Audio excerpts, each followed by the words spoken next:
અધ્યાય 11 વિશ્વરૂપ દર્શન યોગ. આ રીતે આપણે ભગવદ્ ગીતાના 10મા અધ્યાય વિભૂતિ યોગનો અભ્યાસ પૂર્ણ કર્યો છે. આ અધ્યાયમાં ભગવાને પોતાને સમગ્ર બ્રહ્માંડમાં પ્રગટ થયેલી વિવિધ દિવ્ય વિભૂતિઓ દ્વારા ઓળખાવ્યા છે.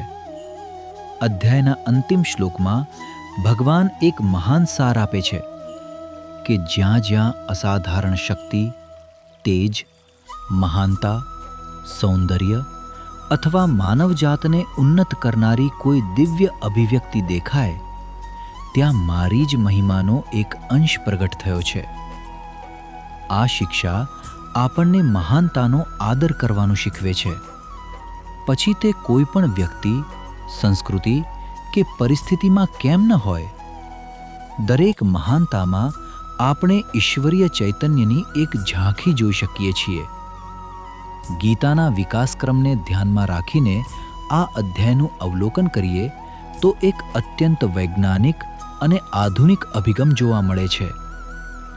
કોઈ પણ બૌદ્ધિક તપાસમાં પ્રથમ તબક્કે સિદ્ધાંતને સમર્થન આપતા પૂરતા તથ્યો એકત્રિત કરવામાં આવે છે.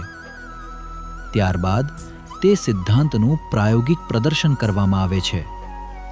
પ્રયોગ વિના સિદ્ધાંત સંપૂર્ણ રીતે સ્થાપિત થઈ શકતો નથી. 9મા અધ્યાયમાં ભગવાને સમજાવ્યું હતું કે બ્રહ્મ સમગ્ર સૃષ્ટિનો આધાર છે. 10મા અધ્યાયમાં તેમણે તેના પ્રયોગાત્મક પુરાવા તરીકે વિવિધ વિભૂતિઓ દર્શાવી અને સમજાવ્યું કે સમગ્ર જગત તે એક જ પરમ સત્યની અભિવ્યક્તિ છે.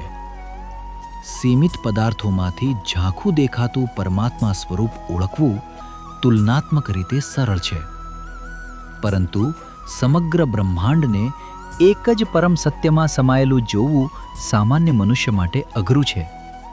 પરંતુ જ્ઞાનની દ્રષ્ટિ દ્વારા આ શક્ય બને છે.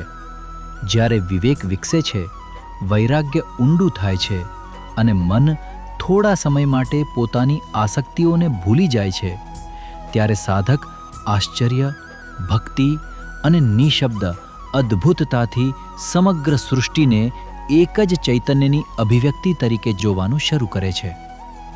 અર્જુન માટે આ અનુભૂતિ શ્રીકૃષ્ણના સ્વરૂપમાં સમગ્ર બ્રહ્માંડને સંકુચિત અને એકત્રિત સ્વરૂપે જોવાની હતી. વિશ્વરૂપની આ કલ્પના અને તેનું દર્શન બુદ્ધિપ્રધાન યુગમાં પણ એક શક્તિશાળી આધ્યાત્મિક પ્રયોગ તરીકે ઉભરી આવે છે. વિશ્વરૂપના દર્શન પછી અર્જુનની શ્રદ્ધા અને સમજણ બંને પૂર્ણપણે મજબૂત બની જાય છે. આ અધ્યાયમાં વપરાયેલા સુંદર શબ્દો અને મધુર અભિવ્યક્તિઓ અર્જુનના આશ્ચર્ય, વિસ્મય, ભય, આદર અને ભક્તિના ભાવોને અદ્ભુત રીતે વ્યક્ત કરે છે. આથી વિશ્વના પવિત્ર ગ્રંથોના ખજાનામાં આ અધ્યાયને એક ઉત્તમ દાર્શનિક કાવ્ય તરીકે સ્થાન મળ્યું છે. અંતે વિભૂતિ યોગનો મુખ્ય સંદેશ એક જ છે: ભગવાનને શોધવાની યાત્રા ભગવાનને સર્વત્ર જોવાની દ્રષ્ટિમાં પરિણમે છે. જ્યાં જ્યાં મહાનતા છે, ત્યાં ત્યાં ભગવાન છે.